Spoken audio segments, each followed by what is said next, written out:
So let's look at an example. An ice chest contains 6 cans of apple juice, 8 cans of grape juice, 4 cans of orange juice, and 2 cans of mango juice. Suppose you reach into the ice chest and randomly select 2 cans in succession.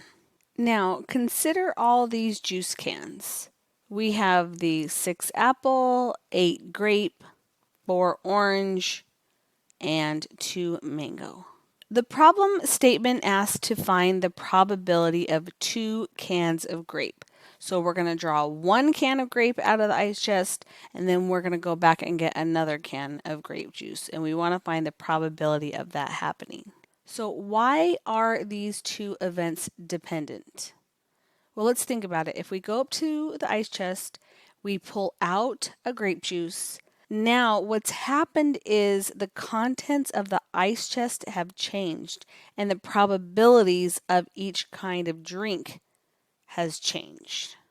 Now, before we do the problem with formulas, let's kind of look at it visually.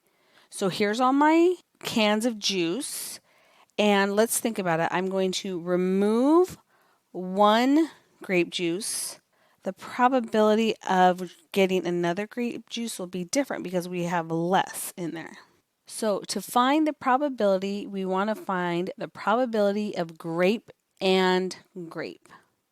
Well, according to the formula, this is going to equal the probability of selecting a grape juice times the probability of selecting a grape juice second, given that a grape juice was selected in the first choice. So let's find P of G first.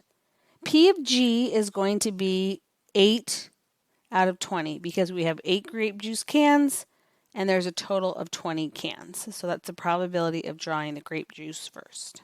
And now we want to find the probability of drawing a grape juice second, given that I already drew a grape juice first. So now, how many grape juice do I have left in the ice chest? I have 7. Well, not only has the number of grape juice cans changed, but the total number of cans have also changed. So that's going to be 7 out of 19.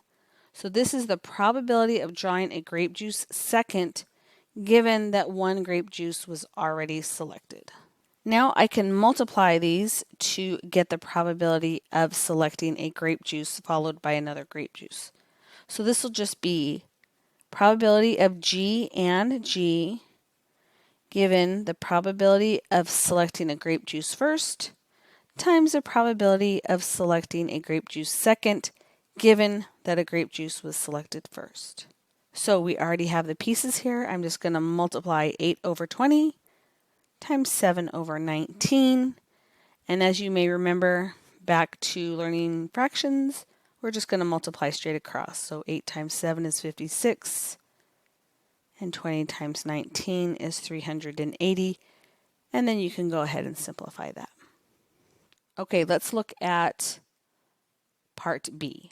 We want to find the probability of selecting a can of apple juice and then a can of mango. So we want the probability of apple and mango. That will equal the probability of apple times the probability of mango, given that an apple was already removed from the ice chest. Okay, I'm going to go back to my cans here. So we want the probability of selecting an apple juice. And so we'll remove that from the ice chest and then selecting a mango. The probability of A is equal to the probability of drawing an apple juice first. And that will be 6 because there's 6 apple juice out of 20. There's 20 in the ice chest.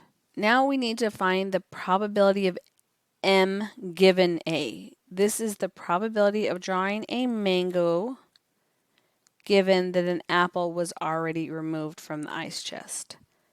So now let's go back and look at our picture, and we've already removed an apple juice. So what's the probability of drawing a mango juice now?